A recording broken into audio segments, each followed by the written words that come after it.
Abombhoxo kwiphondo laseMpuma Koloni bawuchaze unyaka ka-2019 njengonyaka obumhle ngeyona ndlela. Oku kuza emva kokuba iqela leSpringboks ziphumelele indebe yehlabathi yeWebb Ellis eJapan.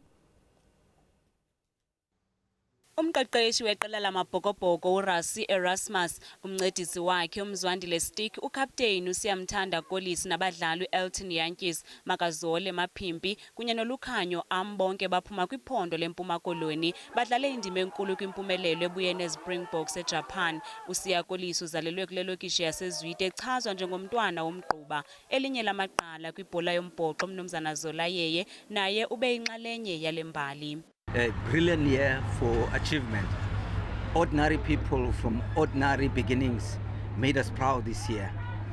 Umzwandile Stick yena wayedlalela iSpringrows nezinze kwilokishi yaseNew Brighton naye uzenzele igama kwezombhoxo. 2019 is blossom year. This has been brewing for years. You are talking to, this is the home of rugby, Port Elizabeth, Eastern Cape. Usiya Kolisi yena waqala ukudlala kwiqela leAfrican Bombers eminye imidlalo yakhe eyidlala eDenqeqe nelibala elingasahoyekanga kungoku nje. It was an encourage year to us of appointment of Siya Kolisi as a captain of Springbok, because he take us African Bombers as #1 of bottom 12 in Grand Challenge. Eliphondo liyazingca nangabadlali beqela leBlacksburg abafana noShake Soizwapi noRoscoe Speckman.